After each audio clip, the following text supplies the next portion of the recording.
జై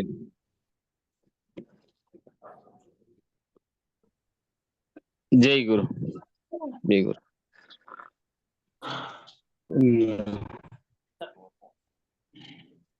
జై గురుదేవ స్వామి.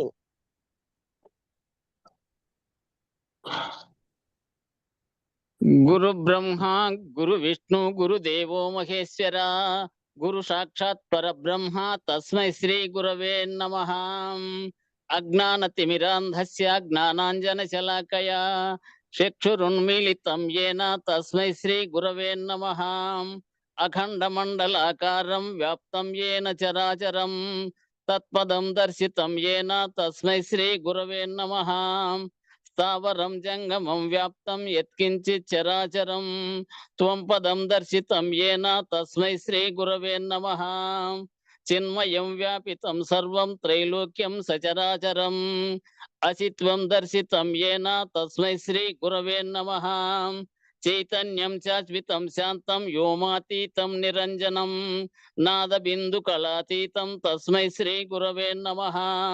త్వం పితా త్వం చ మే మాతా త్వం బంధుత్వం చ దేవతా సంసార ప్రీతి భంగాయ తస్మై శ్రీ గురవే నమః. ఆనందమానందకరం ప్రసన్నం జ్ఞానస్వరూపం నిజబోధయుక్తం యోగేంద్రమీఢ్యం భవరోగ వైద్యం శ్రీ మహద్గురుం నిత్యమహం నమామి. మన్నాథ శ్రీ జగన్నాథ మద్గురు శ్రీ జగద్గురు మమాత్మ సర్వభూతాత్మ తస్మై శ్రీ గురవే నమః. హృత్పుండరీక మధ్యస్థం సకలాంనాయ సంతుతం ధ్యాయామ్యకం సదా భక్త్యా సకలాభీష్టదాయకం నిరంతరం సర్వ సందేహో ఏకీకృత్య సుదర్శనం రహస్యయో దర్శయతి భజామి గురుమీశ్వరం. గురుమాల మంత్రం. ఓం నమో నమః శ్రీ గురుదేవాయ పరమ పురుషాయ సర్వదేవతా వశీకరాయ సర్వారిష్ట వినాశాయ సర్వమంత్రఛేదనాయ త్రైలోక్యం వశమానాయ స్వాహా. ఓం అస్య శ్రీ గురుగీతామాలా మంత్రస్య భగవాన్ శ్రీ సదాశివ ఋషిః విరాట్ గాయత్రీ ఛందః శ్రీ గురు పరమాత్మా దేవతాహం బీజం సహ శక్తి శోకం కీలకం మమ శ్రీ నిజ గురు కృపా ప్రసాద సిద్ధ్యర్థే జపే వినియోగః. అధకరన్యాసం. ఓం హంసాం సూర్యాత్మనే అంగుష్టాభ్యాం నమః. ఓం హంసీం సోమాత్మనే తర్జనిభ్యాం నమః. ఓం హం సోం నిరంజనాత్మనే మధ్యమాభ్యాం నమః.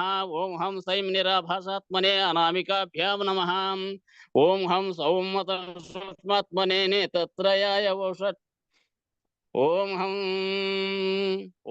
హం సౌం సూక్ష్మాత్మనే కనిష్టకాభ్యాం నమః. ఓం హం సహ వ్యక్తాత్మనే కరతలకర పృష్టాభ్యాం నమః. తౌ హృదయాదిన్యాసః. ఓం హం సాం సూర్యాత్మనే హృదయాయ నమః. ఓం హం సీం సోమాత్మనే శిరసే స్వాహా. ఓం హం సోం నిరంజనాత్మనే శిఖాయై వషట్. ఓం హం సైం నిరాభాసాత్మనే కవచాయ గుం. ఓం హం సౌం సూక్ష్మాత్మనే నేత్రయాయ వౌషట్. ఓం హం సహ వ్యక్తాత్మనే అస్త్రాయ పట్టు. అత ధ్యానం. హంక్షాభ్యాం పరివృత్త పత్ర కమలైర్దివ్యైర్జగత్కారణం విశ్వోత్తీర్ణమనేక దేహ నిలయం స్వచ్ఛందమానందకం ఆద్యంతైకమఖండ చిద్గణరసం పూర్ణం హ్యనంతం శుభం ప్రత్యక్షాక్షర విగ్రహం గురుపదం ధ్యాయేద్విభుం శాశ్వతం విశ్వవ్యాపినమాదిదేవమమలం నిత్యం పరం నిష్కలం నిత్యోద్బుద్ధ సహస్రపత్ర కమలే లుప్తాక్షరే మంటపే నిత్యానందమయం సుఖైక నిలయం నిత్యం శివం స్వప్రభం ధ్యాయేర్థం స పరంపరాత్పరతరం స్వచ్ఛంద తత్సర్వదా. ఊర్ధ్వం నాయ గురోక్పదం త్రిభువనోంకారాఖ్య సింహాసనం సిద్ధాచార సమస్త వేద పఠితం సచక్ర సంచారిణం అద్వైత స్ఫురదగ్నిమేకమమలం పూర్ణ ప్రభాశోభితం శాంతం శ్రీ గురు పంకజం భజమన చైతన్య చంద్రోదయం. నమామి సద్గురుం శాంతం ప్రత్యక్ష శివరూపిణం శిరసా యోగ పీఠస్థం ముక్తికామార్త సిద్ధిదం ప్రాతః శిరసి శుక్లబ్జం ద్వినేత్రం ద్విభుజం గురుం వరాభయకరాం భుజం పరాభయకరం శాంతం స్మరేత్తం నామపూర్వకం ప్రసన్న వదనక్షం చ సర్వదేవ స్వరూపిణం తత్పాదోదకజాధారాని పతంతి స్వమూర్ధని తయా సంక్షాళయే దేహస్యాంతర్బాహ్యగతం మలం తక్షణాద్ విరజో భూత్వా జాయతే స్ఫటికోపమః తీర్థాని దక్షిణే పాదే వేదాస్తాన్ముఖమాశ్రితః పూజయే దర్శితం తంతు తదభిధ్యానపూర్వకం సహస్రదళ పంకజే సకల సీతరశ్మి ప్రభుం పరాభయకరం భుజం విమల గంధ పుష్పాంబరం ప్రసన్న వదనేక్షణం సకల దేవతారూపిణం స్మరేత్ శిరసహం సగం తదభిధాన పూర్వం గురుం. జై సద్గురు ప్రభు మహారాజుకు జై. శ్రీ పూర్ణానంద పుల్లయార్య సద్గురు ప్రభు మహారాజుకు జై. శ్రీ వివేకానంద బండారు సుబ్బయార్య సద్గురు ప్రభు మహారాజుకు జై. జై గురు. జై గురు. జై గురు. అందరికీ జై గురు.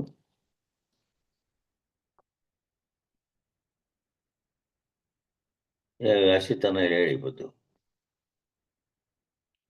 రాలేదు. సరేలే, బుక్ ఉంది కదన్నా నీ దగ్గర?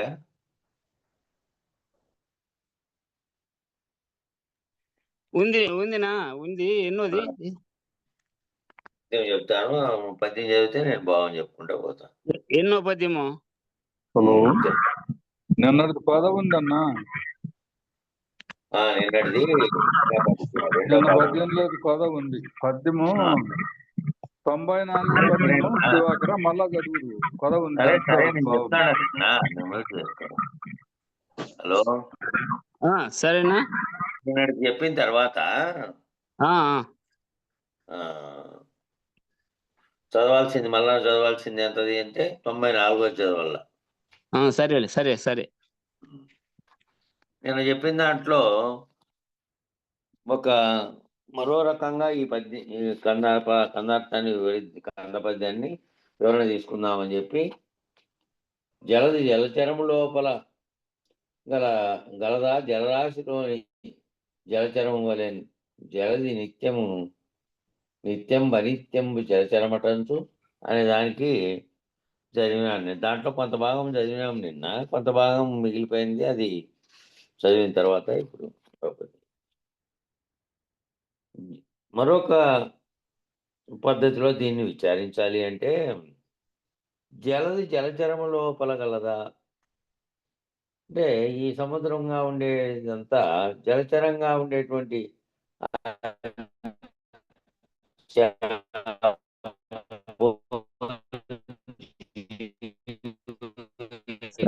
రాలేదు నువ్వు.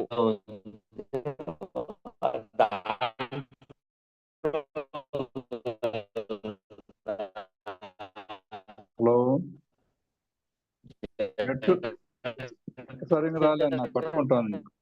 లోపల బయట కూడా కలదు. మళ్ళా మొదటి ఉరివే వినపడలేదు.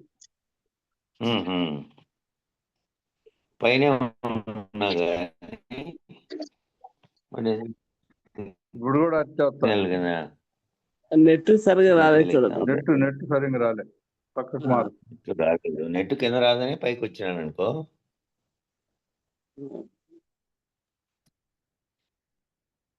కింద రాదని నెట్ పైకి వచ్చాను. కిటికీలు తీసేసాం, అన్ని తీసేసాం. కానీ ఒకనాడు ఏదో దానికి కరెంట్ లేకపోవడం, కరెంట్ ఏముంది. వినపడుతుందా ఇప్పుడు? వినపడతానన్నా.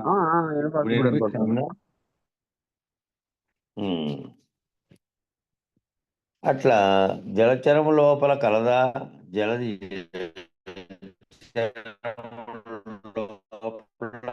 బయట కూడా కలదు. జలచరములు తమంతట తాముగా మళ్ళా కూడా వచ్చాయి. అయ్యో, ఎందుకు ఈరోజు ఇట్లయితే అంది. సరే,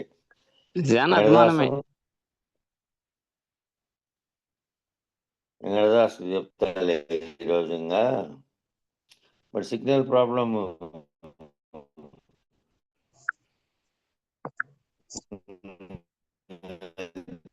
దీంట్లో అయితే ఫుల్ చూపిస్తుంది.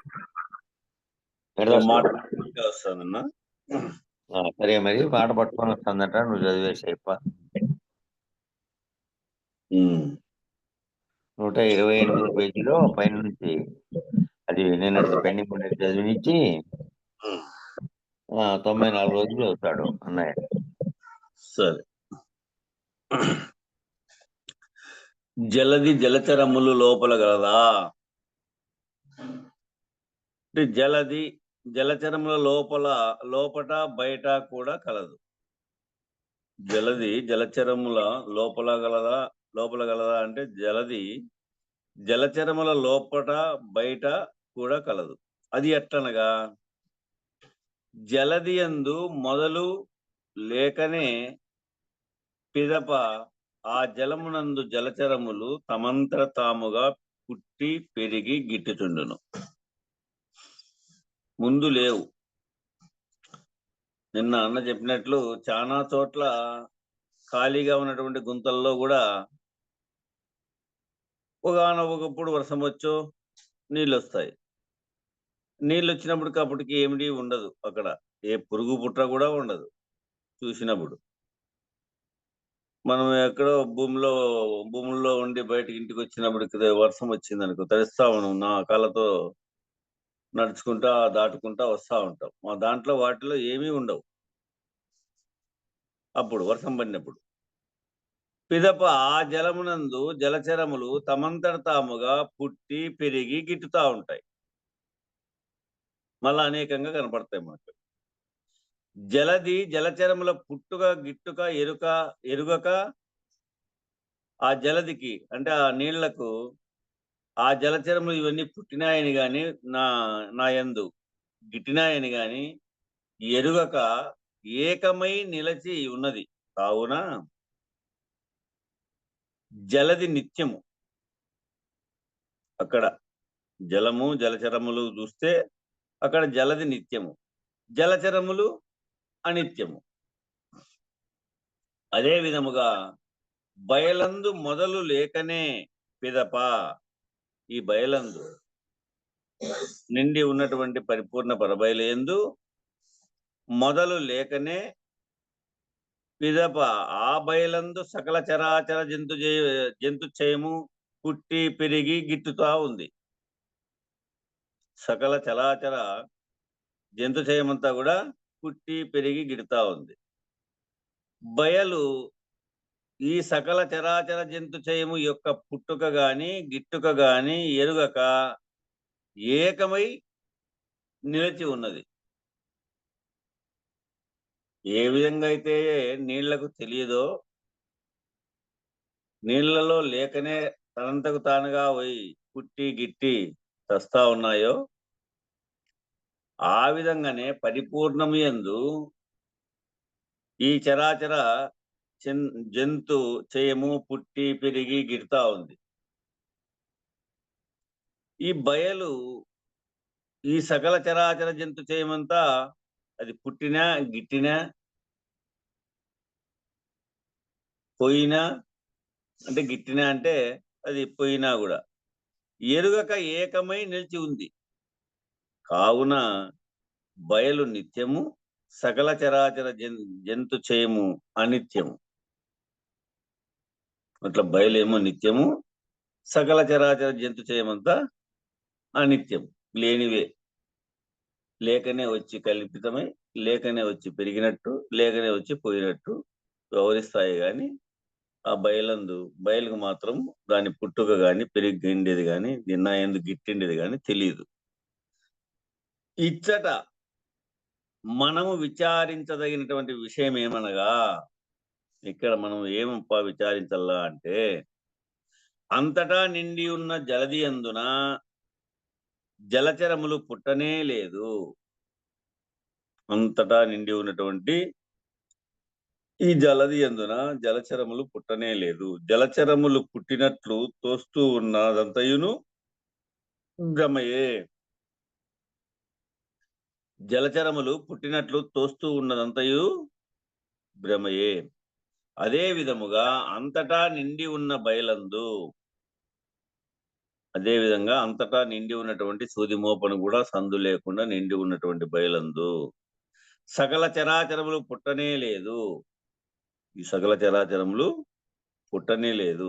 సకల చరాచరములు పుట్టినట్లు తోస్తూ ఉన్నదంతయును, ఈ సకల చరాచరములు పుట్టినట్లు తోస్తా ఉండేదంతా భ్రమయే. ఎందుచేతననగా బయలు సకల దేశముల సకల కాలముల సమస్తమైన వస్తువుల యందు చెలించక సూది మోపన సందులేక అంతటా నిండి ఉన్నది.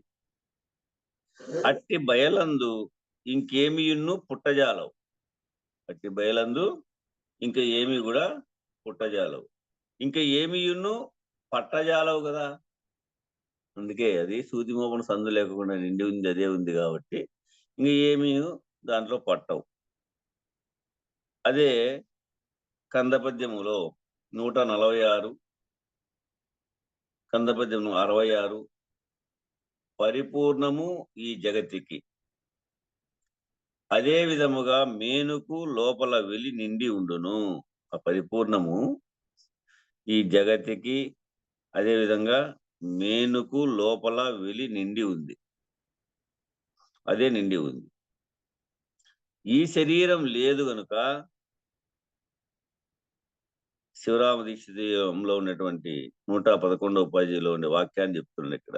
ఈ శరీరం లేదు గనుక ఈ శరీరమందు ఎన్నడూ లేదు.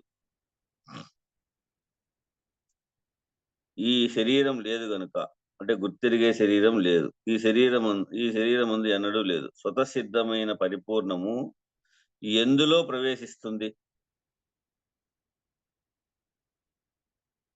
ఎక్కడికి పోవును? మరలా ఎక్కడికి వస్తుంది? అదే నిండి ఉంది.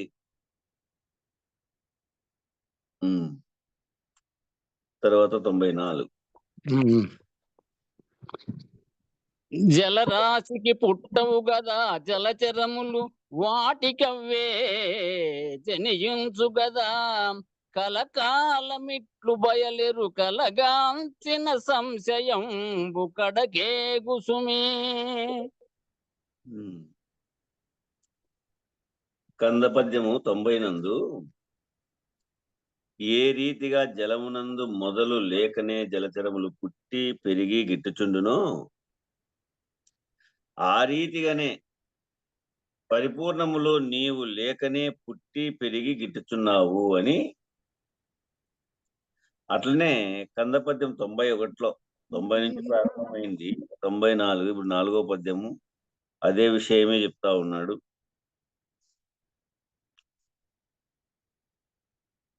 91 నందు ఏ విధముగా జలమునందు మొదలు లేకనే పిదప జలచరములు తమకు తామే పుట్టుచుండునో అదే విధముగానే అచలములో మొదలు లేకనే పిదప సకల చరాచర జంతుజాలము పుట్టుచుండును అని. తర్వాత 92 కందపద్యంలో ఏ విధముగా నీరందు చేప లేకనే నీరును పుట్టి గిట్టుచుండునో ఆ విధముగానే అంతటా నిండియున్న బట్టబయలందు ఈ గుర్తెరిగే మేను వచ్చును పోవును అని. ఆ విధంగానే 93 నందు ఏ విధముగా జలరాశిలోని జలచరముల వలనే జలది నిత్యము జలచరములు అనిత్యము ఆ విధముగానే అంతటా నిండి చెలించకయున్న బయలే నిత్యము. అట్టి బయలందు కలిగినటువంటి చలన రూపమైన నీవు నీ లోక సమితి అనిత్యము. నీవు నీ లోక సమితి అంతా కూడా అనిత్యము అని వివరించి ఉన్నారు శిష్య. ఇప్పుడు ఈ పద్యములో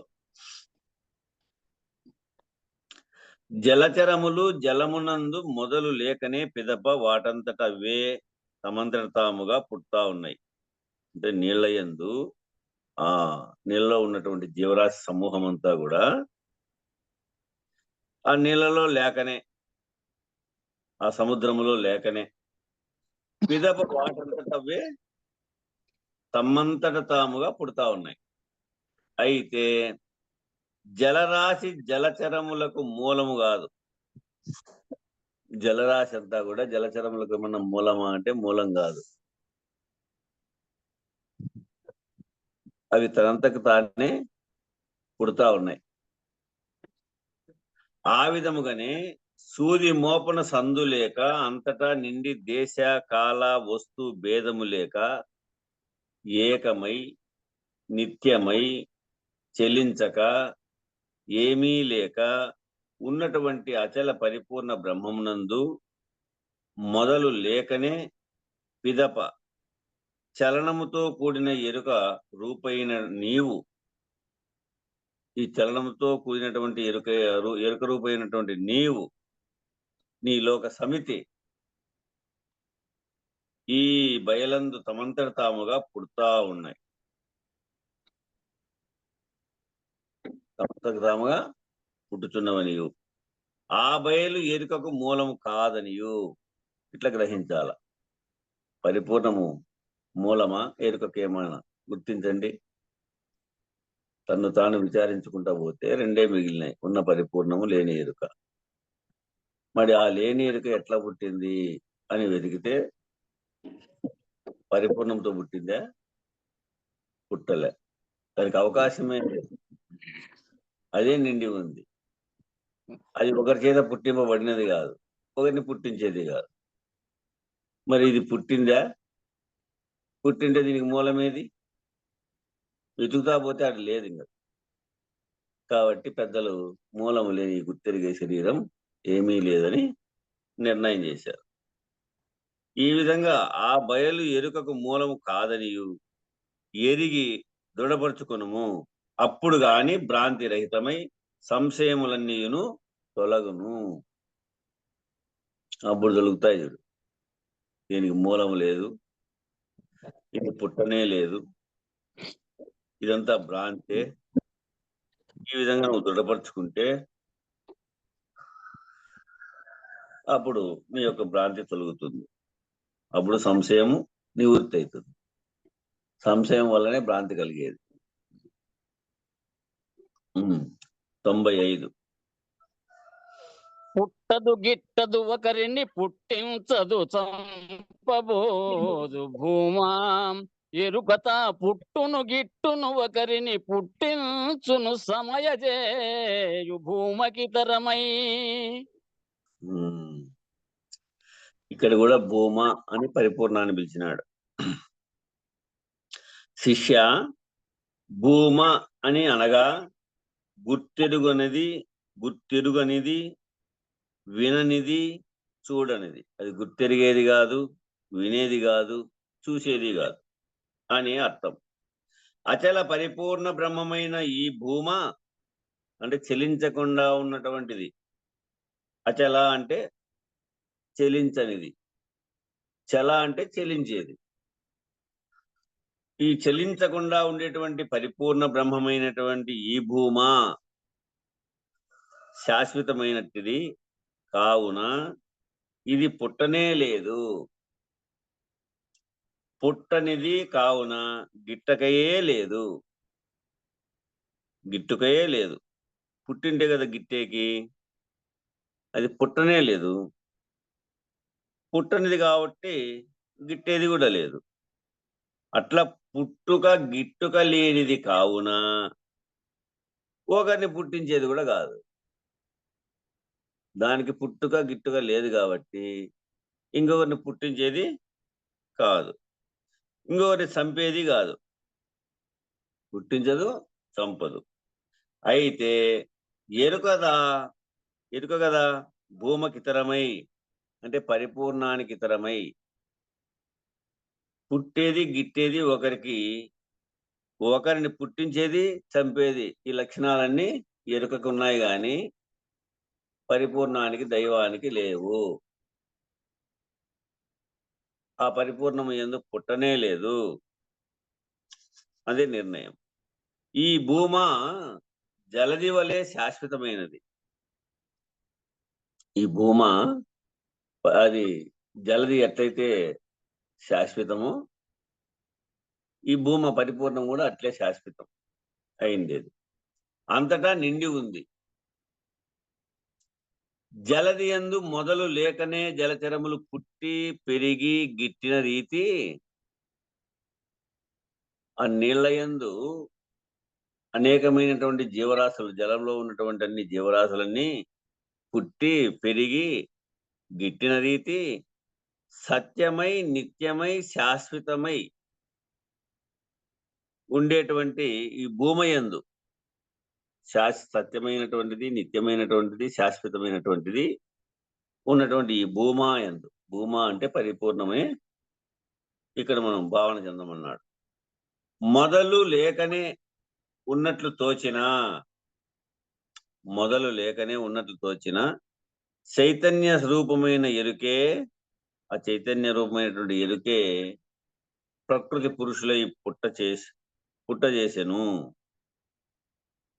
ఈ మొదలు లేకనే, ఆ పరిపూర్ణమందు ఇది మొదలు లేకనే ఉన్నట్లు తోచింది. ఉన్నట్లు తోచిన తర్వాత చైతన్య రూపమైనటువంటి ఎరుకే ఈ ప్రకృతి పురుషులై పుట్ట చేసినాయి. పుట్టే విధానాన్ని తెలియబడి పుట్ట చేసినాయి. కానీ ఈ ఎరుకే భూమి యందు మొదలు లేకనే పుట్టి పెరిగి గిట్టుచుండును. ఈ ఎరుకే ఈ భూమి యందు మొదలు లేకనే పుట్టి పెరిగి గిడతా ఉంటుంది. ఇట్లా ఆ జలచరముల రీతి, ఎట్లయితే జలచరములు నీళ్ళలో లేకనే పుట్టి పెరిగి గిడతా ఉన్నాయో, అట్లా ఈ భూమి పైన ఒకరిని పుట్టించును, సమయజేయును. ఈ భూమి యందు మొదలు లేకనే పుట్టి పెరిగి గిడతా ఉంది. ఒకరిని పుట్టించును, సమయజేయును. ఈ ఎరుకే ఉత్త బయలును కానీ, ఈ ఎరుకే ఉత్త బయలును గాని తన కలిమి నిరిగి తానే సమసిపోవును. ఈ ఎరుకే ఉత్త బయలును ఎప్పుడైతే గురుముఖత తెలియబడుతుందో అప్పుడు తన కలిమిని ఎరుగుతుంది. ఇది నేను కల్పించుకున్నటువంటి కల్పనంతా నిజమా, అబద్ధమే కదా, ఇది లేనిదే కదా, ఇది మిథ్య కదా అని అప్పుడు నిర్ణయించుకొని తానే సమసిపోతాది. దీనికి వివరణ, ఈ ఉత్త బట్ట బయలుకు జన్మ లేదు, మరణము లేదు. భూమా అంటే గుర్తు ఎరుగనిది, విననిది, చూడనిది భూమా అని పేరు. దీనికి శృతి ప్రమాణం కూడా చూపిస్తా ఉన్నాడు. యస్య నాణ్యత్ పశ్యతి నాణ్యత్ శృణోతి నాణ్యత్ విజానాతి సభూమా. రాత్రి కూడా వచ్చింది ఈ శ్లోకం అందార్థ భావనలో. యస్య నాణ్యత్ పశ్యతి నాణ్యత్ శృణోతి నాణ్యత్ విజానాతి సభూమా. అదే ఉత్త బట్ట బయలు. జ్ఞానాజ్ఞానాలు మొదలైన ద్వంద్వములు నిషేధం కనుక, జ్ఞానాజ్ఞానాలు మొదలైనటువంటి ద్వంద్వములు నిషేధం కాబట్టి శుద్ధం ఈ బట్ట బయలు. ఆడ జ్ఞానాజ్ఞానములు లేవు, శుద్ధమైనటువంటిది ఈ బట్ట బయలు. ఇది లెస్స కనుక ఇంతకంటే దొడ్డది లేదు, ఇంతకంటే పెద్దది లేదు. దొడ్డది అంటే పెద్దది, ఇంతకంటే పెద్దది లేదు. శాశ్వతమైనది ఇదే. జ్ఞానం వెతికినా లేదు, జ్ఞానం వెతికినా లేదు. ద్వంద్వరహితమైనది ఇదే. రెండుగా లేదు, ఇది ఒకటిగానే ఉంది, ఏకంగా ఉంది. ఈ ఉత్త బట్టబయలు ఏమీ లేదు. ఇది దీక్షితీయము అమల ప్రకాశ ప్రకరణలో ఈ విషయం ఉంది. ఈ వివరణ అంతా కూడా దీక్షితీయము అమల ప్రకాశ ప్రకరణం. ఇట్లా వెతికి పట్టకొచ్చినాడు ఈయనన్ని. ఇక 96. కలలోపల నేనుగుపై గల దొర మేల్క నిన్న నిల్వగలడా గురుడు తెలిపి బయలు నీవు లేవి కథలు బకుమన నీకు నిల్వదరమా తలపన్. శిక్ష నీవు కలగాంతువు, నీవు కలగంటా ఉన్నావు.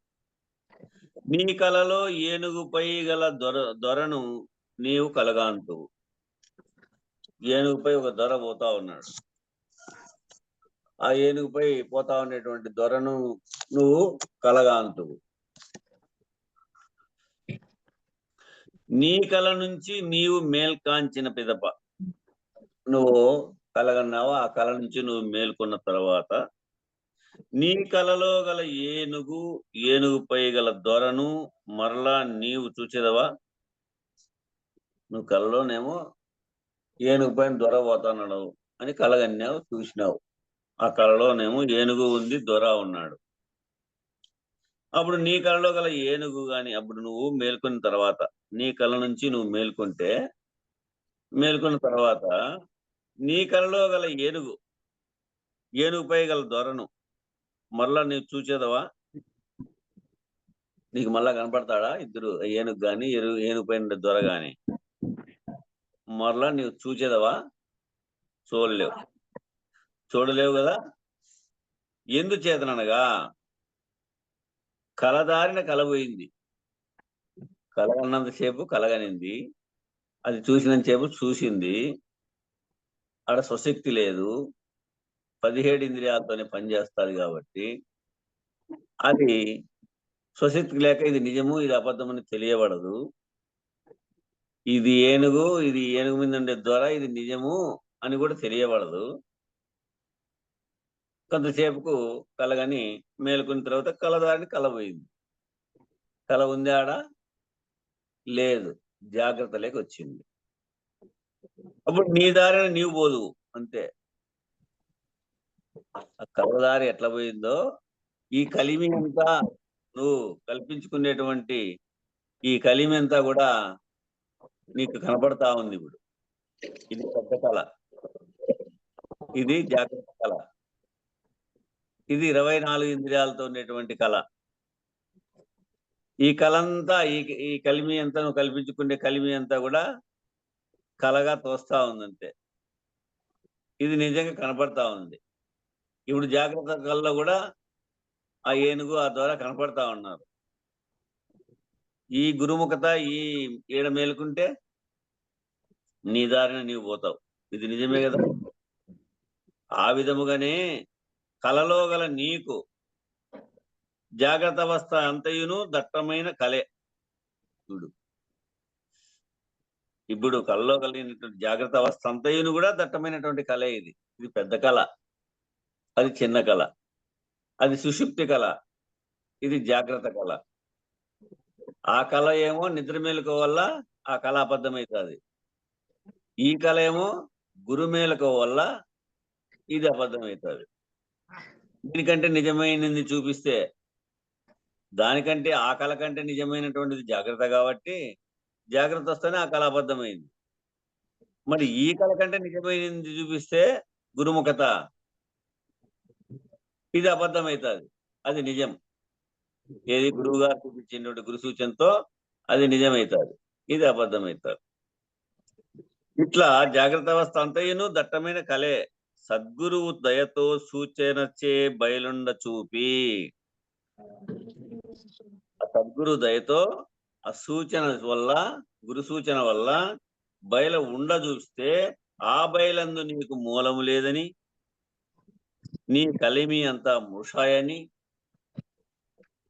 అదంతా కలిమి అంతా లేనిదని, నీవు లేవు, నిన్ను నీవిక తలచకుము, నీవు లేవు, నిన్ను నీవిక తలచొద్దు అని తెలిపి నీ కల నుంచి నిన్ను మేల్కాంచిన పిదప,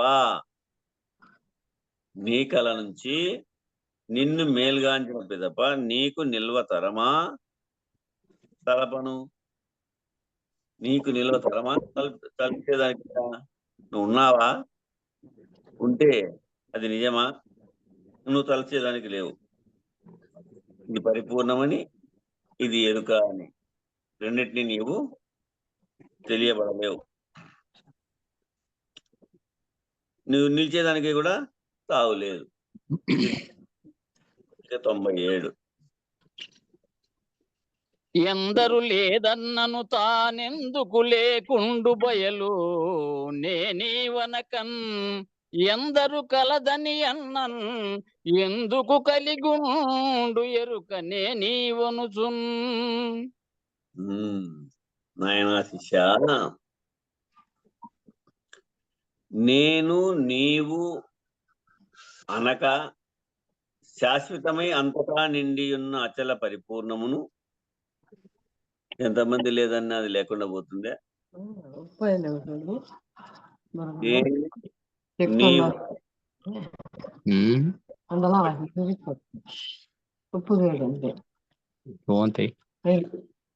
మీట్ పెట్టుకోండి.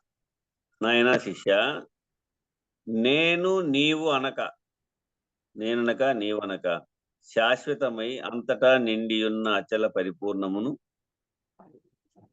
ద్వైతులు, అద్వైతులు, విశిష్టాద్వైతులు మొదలుగా గల ఇతర మతస్థులు ఎంతమంది లేదు లేదు అనినను లేకుండా పోదది. నేను నీవనుచు గుర్తెరిగే జ్ఞానము శాశ్వతము, దాన్ని గుర్తెరుగుటయే మోక్షము అని తలచి ఆ ఎరుకను నిలిపినను అది నిలిచేది కాదు. ఎంతమంది ఇది నిజము అని చెప్పినా అదేమో నిలిచేది కాదు. దీనికి వివరిస్తున్నాడు ఇక్కడ. పరిపూర్ణములకు ఇతర మతస్థులకు గల వ్యత్యాసం ఇదే చూడు. దీన్ని రెండుగా చేసి నేను నిజము, మేను అబద్ధమని, మేనుకే ఆకలి దప్పికలు, మేనుకే చావు పుట్టుకలు అని, మేనుకే అన్ని అవస్థలు, నేనుకు ఏ అవస్థ లేదు అని నిర్ణయించి నేను నిజము, మేను అబద్ధమని చేసేటువంటి నిర్ణయము. అందుకే పరిపూర్ణులకు ఇతర మతస్థులకు గల వ్యత్యాసం. పరిపూర్ణులేమి నేను మేను ఒకటే, ఇవి రెండు ఒకేసారి వస్తున్నాయి, ఇవి రెండే ఒకేసారి పోతున్నాయి, ఈ రెండు అబద్ధమే, వీటికి అతీతమైనటువంటి దైవం అనేది ఒకటి ఉంది, అది నిజము, అది సత్యమైనది, అది నిత్యమైనది, అదే పరిపూర్ణము అని నిర్ణయం చేశారు పెద్ద. అందుకు పరిపూర్ణులకును ఇతర మతస్థులకు గల వ్యత్యాసము ఇదే. ఇతర మతస్థులు గుర్తెరిగే ఎరుకకు మూలము ఉన్నదని, ఆ గుర్తెరిగే ఎరుకను ఎరుగుట మోక్షమని తలస్తారు. గుర్తెరిగే ఎరుకకు మూలము ఉన్నదని, ఆ గుర్తెరిగే ఎరుకను ఎరుగుట మోక్షమని తలుస్తా ఉంటారు. అయితే శివరామ దీక్షితుల వారు ఏమన్నారు? గుర్తెరిగే ఎరుకే కర్మకు కారణమై బయలందు జనన మరణములు పొందుతా ఉంది. ఈ గుర్తెరిగే ఎరుకే కర్మకు కారణమై ఉంది. ఆ బయలందు జనన మరణములు పొందుతా ఉంది. ఆ గుర్తెరిగే ఎరుకే బట్ట తెరవలే, ఆ గుర్తెరిగే ఎరుకే బట్ట తెరవలే బయలును కప్పుకొని ఉన్నదనియు. బట్ట తెరవలే బయలును కప్పుకొని ఉన్నదని, ఆ బట్ట తెరను తొలగించినచో బయలే స్వతసిద్ధమై నిలిచి ఉండుననియు. ఆ బట్ట తెర ఆ తెరను తొలగిస్తానే ఆ బయలే స్వతసిద్ధమై నిలిచి ఉండుననియు. నీవైన ఎరుక బయలును ఎరుగలేదు, నీవైనటువంటి ఎరుక బయలును ఎరుగలేదు. కావున నిన్ను నీవు వదలి ఉండినచో, నిన్ను నీవు వదలి ఉండినచో కర్మ లేదు, కర్మ లేదు కావున జన్మ మరణములు లేవు. కర్మమే జన్మకు మూలం. కర్మకు మూలము జన్మమయ, ఈ జన్మకు మూలము కర్మమయ తత్వంలో వస్తుంది. అందుకు నిన్ను నీవు వదిలి ఉంటే కర్మ లేదు, కర్మ లేదు కావున జనన మరణములు లేవు అని సెలవిచ్చి ఉన్నారు శివరామ దీక్షితుల వారు. ఇక ఇది బట్ట బయలు, ఆ బట్ట తెరను తొలగిస్తే ఇది చిదంబర రహస్యం అని ఉందంట తమిళనాడులో. చాలా మంది పోయి సూచించేవాళ్ళు చెప్తారు, ఏముంటుందప్ప అంటే తీసుకుపోతారంట లోపలికి. లోపలికి తీసుకుపోయి చూపించేటప్పుడు ఆ బట్ట తెర తీస్తే ఏమీ ఉండదు, సర్వం ఏమి ఆకారాలు వికారాలు ఏమీ ఉండదు, భూభాగం ఒకటే కనపడుతుందేమో. ఏమంటే రహస్యం. ఆ బట్ట తెర తీస్తే ఏమీ ఉండదంట. పోయిండేవాళ్ళు మీరు ఎవరైనా ఉన్నారేమో చూసిండేవాళ్ళు. అది బట్ట కావాలి ఏమీ లేదు, అంతా శూన్యం. చూసేదంతా ఎంత చూపు ఉందో అంత చూపుకు ఏమీ కనపడదంట. అట్లా ఆ తెర తెరిస్తే, ఎరుక అనేటువంటి తెరను తెరిస్తే ఏమీ లేదు. నీకు అదే నిర్ణయము. పూర్వమేవ తూర్పు చూడు నిరాలంభమై ఉంది, ఆగ్నేయం నిర్గుణం తదా. ప్రదక్షిణలో ఇది చూస్తే 4 దిక్కులు, 4 మూలలు, పైన కింద లోపల బయట అంతర్ముఖం యందు కూడా ఏమీ లేదని ద్వాదశాంతం 12 దిక్కుల యందు ఏమీ లేదు, కానీ నీవు ఉన్నావు. నీవు లేకపోవలే. చూసిన తక్షణమే ఏమీ లేదు, నీవున్నావు. నీవు లేకపోవలే. నీవు లేనిచో ఉన్నదే స్వతసిద్ధమైనటువంటి ఆ దైవం. ఇక 98. నీకచ్చిరానియూరున నీకే గృహమచ్చనట్లు నీవౌమేనున్. నీకచ్చిరాదు నీవు నిను చేకొనుటయు మానవై అశ్రేయస్కారా.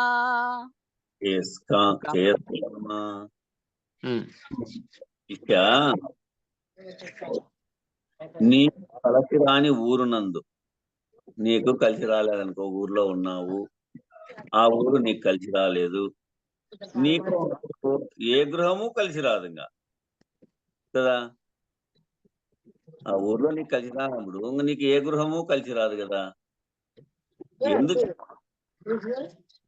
వీటిలో పెట్టుకోండి. ఎందుచేతనగా ఆ ఊరే నీకు కలిసి రాదు కదా. నీకు ఆ ఊరే కలిసి రానప్పుడు నీ యాయిన్లుగా కలిసి వస్తుంది, నీకు కలిసి రాదు. అదే విధముగానే నీకు ఈ దేహమే కలిసి రాదు. నీకు ఈ దేహమే కలిసి రాదు, చూడు కలిసి వస్తుందా. కావున ఈ దేహమున్నందున్న కావున ఈ దేహమునందున్న నీవైన మేనును నీకు అచ్చిరాదు.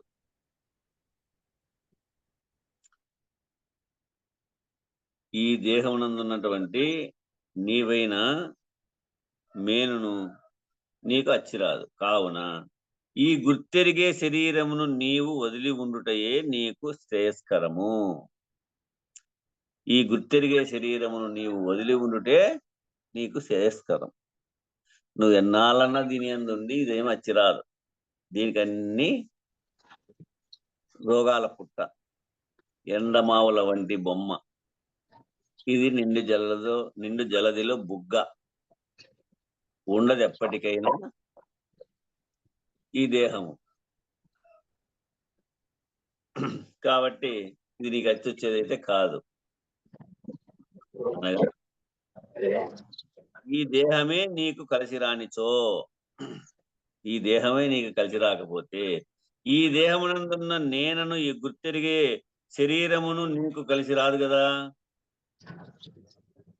ఈ దేహమునందున్నటువంటి నేననేటువంటి గుర్తెరిగే శరీరం కూడా నీకు కలిసి రాదు కదా. కావున ఈ గుర్తెరిగే మేనును నీవు వదలి ఉండుటయే నీకు శ్రేయస్కరము. గుర్తెరిగే మేనును నీవు వదలి ఉండుటయే. గుర్తెరిగేదేంటి? లోపల ఉండి ఊహించుకుంటా చూడు. లోపల నుంచి ఈడే ఉంటుంది శరీరం, ఊహించుకుంటా ఉంటుంది. ఇప్పుడు వింటానే ఊహించుకుంటా ఉంటుంది. నాకు టైం అయినేమో, నేను ఇంకా పోవాలేమో, నాకు ఇది వస్తుందేమో, అది తెలియాలి, ఇది తెలియాలి అనేటువంటి విషయాన్ని కూడా ఊహిస్తా ఉంటుంది లోపల. అది గుర్తెరిగేది. ఈ గుర్తెరిగే నేను నీవు వదిలి ఉండుటయే నీకు శ్రేయస్కరం. అనగా సంకల్ప వికల్పరహితమై, సంకల్పాలని సంకల్పించుకుంటా ఉంటుంది లోపల. ఆ సంకల్పాలని ఏం చేయమంటున్నాడు? వికల్పం చేయి. అవి లేకుండా చేసుకో. ఆ వికల్పరహితమై విషయ రాహిత్యం పొందుటయే నీకు మేలు. విషయ రాహిత్యానికి నీకు మేలు. నీవు ఉంటే కళ, నీవు ఉంటే కళ, అదే నీ పుట్టుక. నీవు లేకపోతే అదే నీ మేల్క. నువ్వు లేకపోతే అదే నీ మేల్క, అదే నీ గిట్టుక. ఈ పుట్టుక గిట్టుక గురించి తెలియపరిచాడు. నీవు ఉంటే కళ, అదే నీ పుట్టుక. నీవు లేకపోతే అదే నీ మేల్క, అదే నీ గిట్టుక. నువ్వు లేకపోవడమే నిర్ణయం. తర్వాత 99. అష్టాంగ యోగముల నతి కష్టించే ప్రజల వలనే కష్టించక ఈ స్పష్టమగు బోధ విను, నీ కష్టములన్నీయును తొలగి కడకే గుసుమే. శిష్య, ఇవన్నీ శివరామ దీక్షిత చూర్ణికలో మనకు మొట్టమొదటే తెలియపరిచాడు. శివరామ దీక్షిత చూర్ణిక అని. శిష్య, యమ, నియమ, ఆసన, ప్రాణాయామ, ప్రత్యాహార, ధ్యాన, ధారణ, సమాధి మొదలగు గల అష్టాంగ యోగములచే కష్టించు ప్రజల వలె చాలా మంది ఇవన్నీ కష్టపడతా ఉంటారు. ఆ కష్టించేటువంటి ప్రజల వలె నీవును కష్టపడక సూచనాపూర్వకంగా విచారణ చేత విని తెలియబడి, గురుముఖత విని తెలియబడి తరించొప్ప నువ్వు ఈ ఘన గురు బోధన సద్గురుని కృపచే ఎరిగి యమ, నియమ, ఆసన, ప్రాణాయామ, ప్రత్యాహార, ధ్యాన, ధారణ, సమాధి మొదలగు గల అష్టాంగ యోగములచే కష్టించేటువంటి పని వద్దు నీకు. ఆ కష్టిస్తా ఉండేటువంటి ప్రజల వలె నీవును కష్టపడద్దాడా. ఈ ఘన గురు బోధన సద్గురుని కృపచే ఎరిగి అచల పరిపూర్ణ భావస్థితిని పొంది విచారణ చేత. అందుకే గురువు గారు, అచల గురువు శిష్యునికి చెవులో ఇల్లు కట్టుకొని చెప్తాడంట. శిష్యుని చెవులోనే ఇల్లు కట్టుకుంటాడు. నువ్వు వచ్చి వింటే ఎప్పుడూ కాదనడు, చెప్తానే ఉంటాడు. వినగలిగి తరించగలగాలంటే. అట్లా నీవును కష్టపడక ఈ ఘన గురు బోధన సద్గురుని కృపచే ఎరిగి అచల పరిపూర్ణ భావస్థితిని పొంది నీవు వదిలి ఉండుమప్ప, అంతే చాలు. నీవు వదిలి ఉండుము, అంతే చాలు. అప్పుడు గాని నీ కష్టములు అంటే నీ జననమరణములు తొలగిపోవు. అప్పుడైతేనే నీ జననమరణములు తొలగిపోతాయి. నీ కష్టములు అంటే ఏవి? నీ కష్టాలు జననమరణ ప్రవాహం, సంసారం దాటుకోవడానికి. ఇది 203 నందు గల వివరణ చూడుము అంటున్నాడు. సందర్భంలోని 203 రాబోతుందిలే ముందరికి. సరే, ఇక 100. ఇదిగాదు బోధనే పెదరమ్మని నీకు వేరే పేరిడియవలం, ముదముననే బ్రహ్మననుచు వదరుమని నవాడే మాయ వసుమతిలోనన్.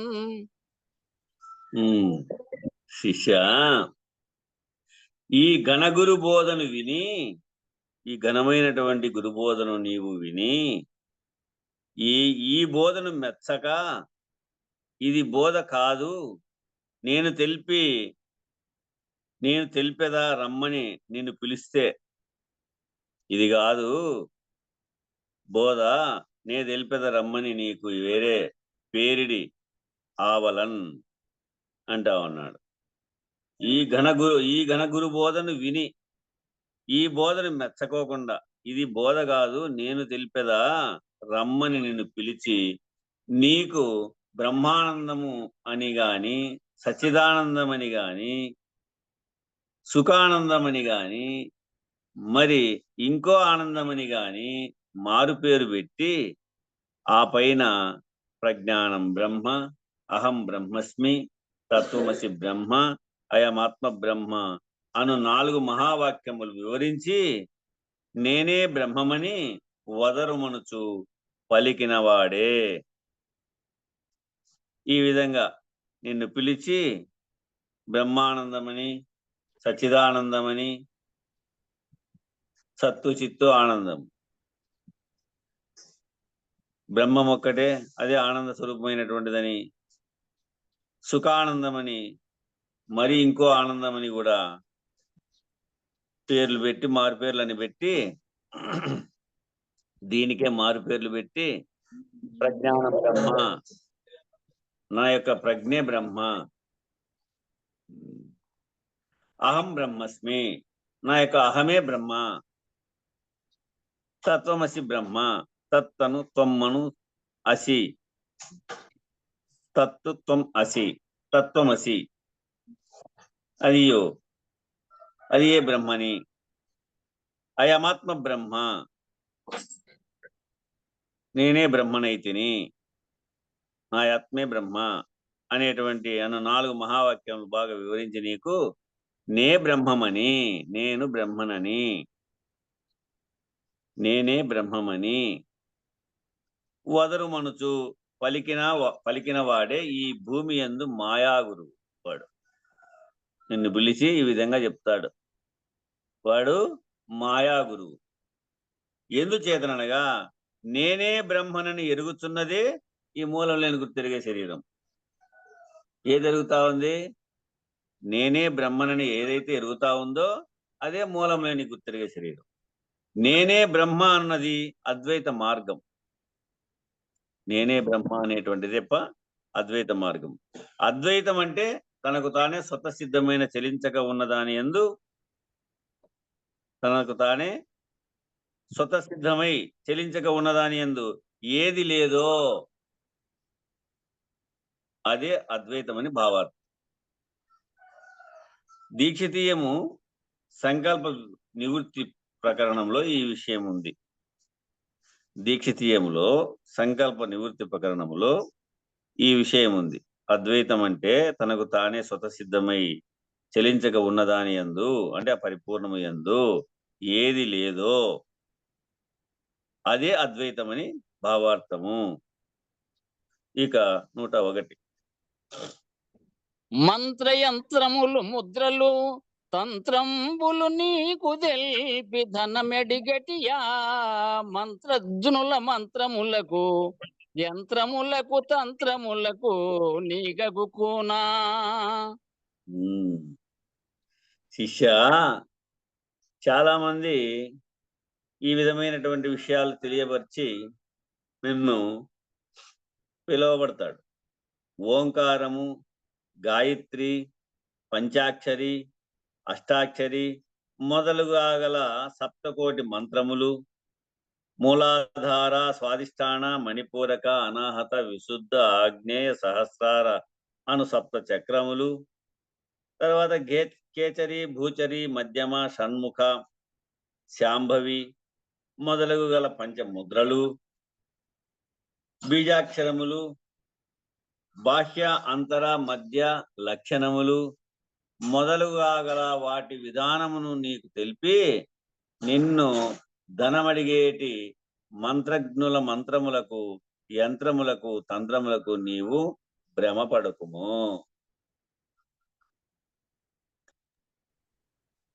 ఈ విధమైనటువంటి విషయాల్లో నువ్వు ఎప్పుడు భ్రమపడదు తప్ప.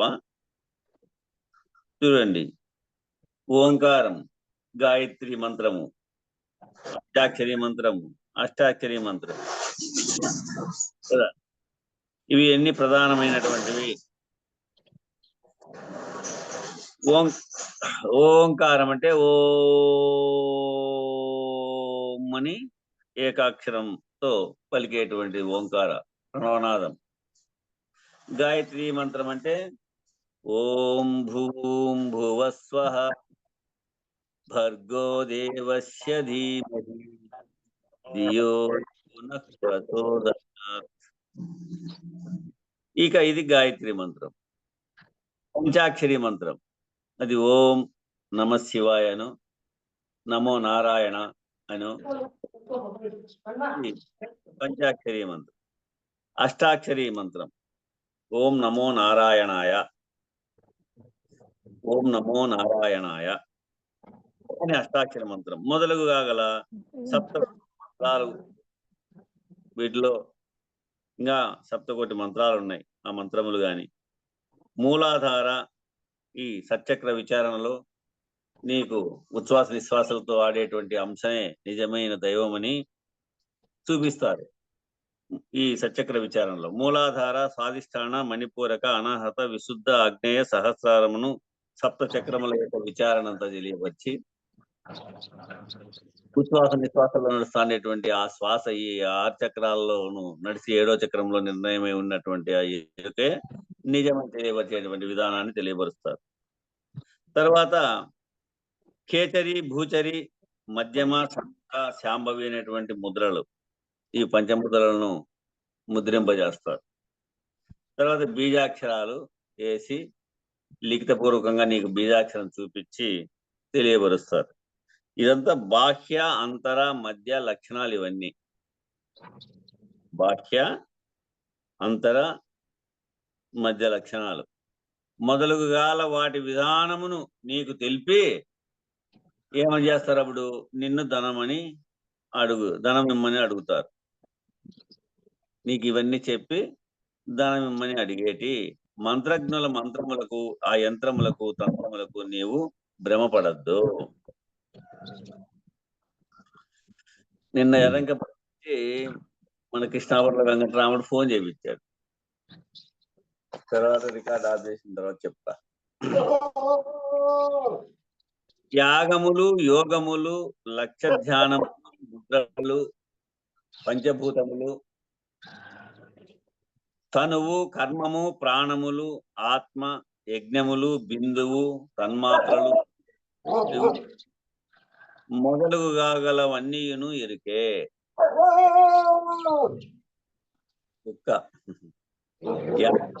యోగములు, యాగాలు చేసినా, యోగాలు చేసినా, లక్ష్య ధ్యానములు చేసినా, ముద్రలు చేసినా, పంచభూతములు, తనువు, కర్మము, ప్రాణములు, ఆత్మ, యజ్ఞములు, బిందువు, ఈ తన్మాత్రలు, త్రిగుణములు మొదలుగా గలవన్నీయును ఎరుకే, ఒక్క పరిపూర్ణము తప్ప.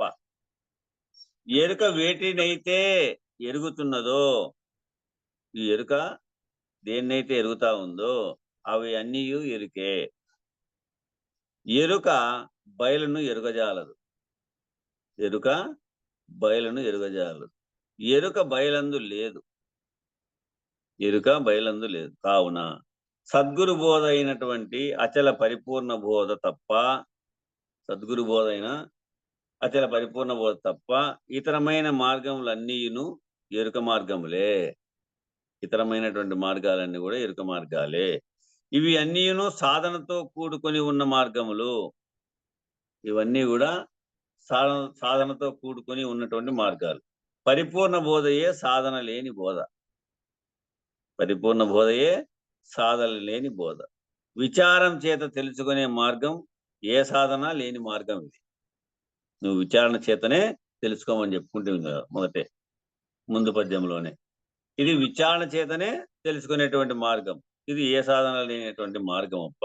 ఇవన్నీ కూడా నువ్వు చేయాల్సిన పని లేదు. మంత్ర యంత్రములు, ముద్రలు, తంత్రములు నీకు తెలిపి ధనమడిగేటి ఆ మంత్రజ్ఞుల మంత్రములకు, యంత్రములకు, నువ్వు తంత్రములకు నీవు ఊగకు. నీవు దానిపైన పూనద్దు.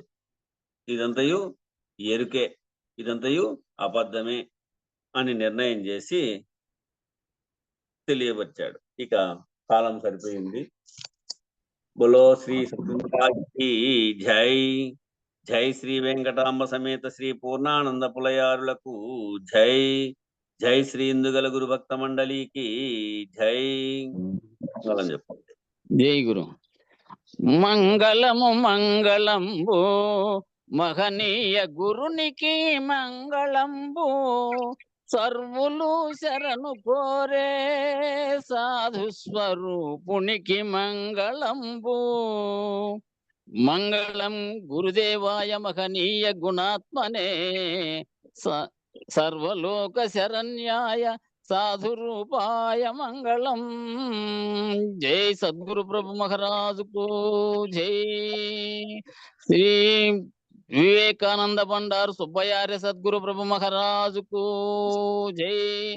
శ్రీ పూర్ణానంద పుల్లయార్య సద్గురు ప్రభు మహారాజుకు జై. గురు పరంపరమకు జై. జై గురు. జై గురు. జై గురుదేవ స్వామి. నమస్తే స్వామి. నమస్తే స్వామి. రికార్డింగ్. జై గురుదేవ. నమస్తే స్వామి. జై గురు నాన్న స్వాములందరికీ. జై రికార్డ్ ఆఫ్ చేయలేదు స్వామి. జై గురు స్వామి. గురు. జై గురు స్వామి. జై గురు.